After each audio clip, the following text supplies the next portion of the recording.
As early as 1928, the communists declared that the racial differences among our people constituted the weakest and most vulnerable point in our social fabric.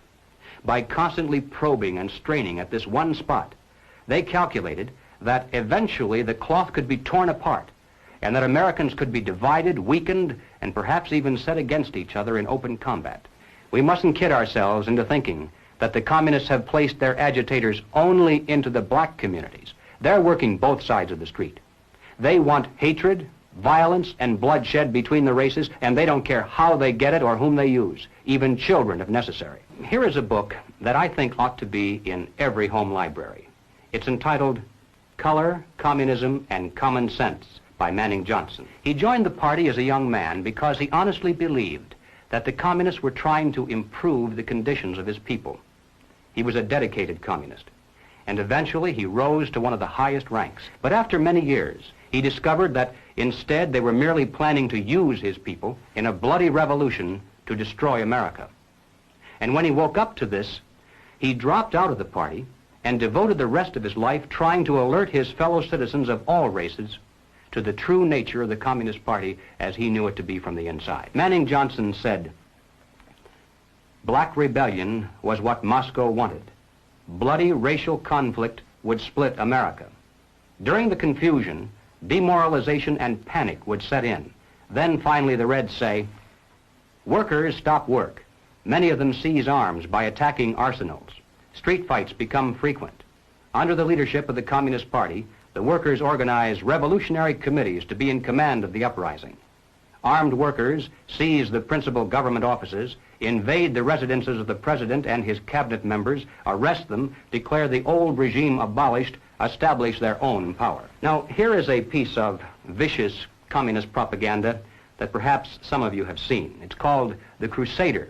It's written by Robert F. Williams, one of the organizers of the Revolutionary Action Movement. In this issue of The Crusader, the communists call not only for extensive chaos within the cities, but for putting to the torch every village, every forest, every field, and every barn.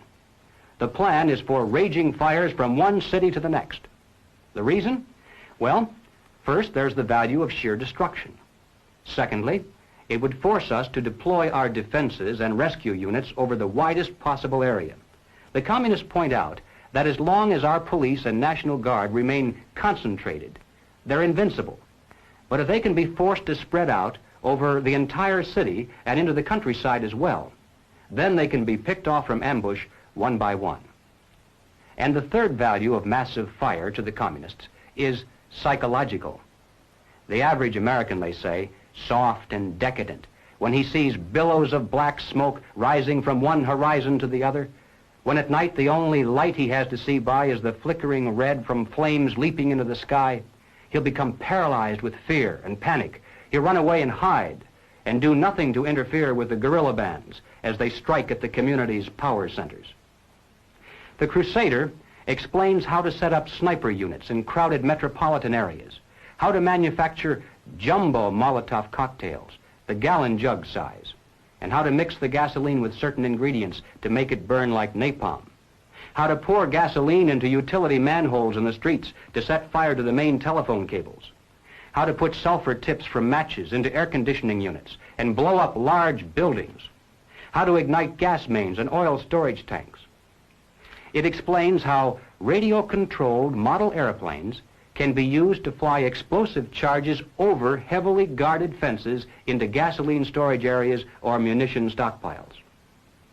It even calls for infiltration into the National Guard units, revolutionaries posing as non-militants for the purpose of getting free military training and for gaining access to critical military supplies and heavy weapons. And then, finally, Robert Williams says this: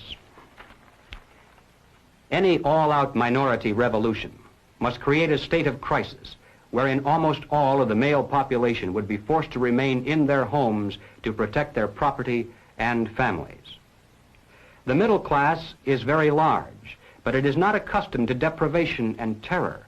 Because of its affluence, it has waxed soft. It has no stomach for massive fire, blood, and violence. The motive force behind its life drive is its endless pursuit of prestige, conspicuous consumption, and sensual pleasure. A few years of violent, sporadic, and highly destructive uprisings will set the stage for the grand finale. After the stage is properly set through protracted struggle, America could be brought to her knees in 90 days of highly organized, fierce fighting, sabotage, and massive firestorm. Ladies and gentlemen, the plans and preparations for a communist revolution of force and violence are far advanced.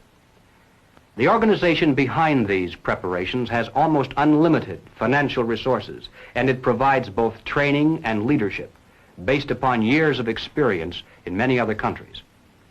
Our enemies are deadly serious about their task, and it's nothing short of national suicide for us to continue to ignore their plans and their progress. The violent revolution becomes of primary value to the communists to the extent to which it can be used to condition the masses psychologically to accept the non-violent revolution, which is offered supposedly as the only alternative.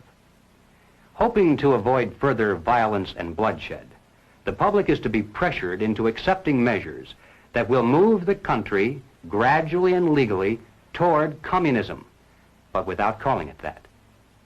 The strategy of the proletarian revolution calls for the quiet conversion of our government into a communist regime, but under the banner of socialism. Well, what is socialism? All right, let's define it. According to the dictionary, socialism is a political concept based upon the principle of government ownership and control of property, the means of production, and the avenues of commerce.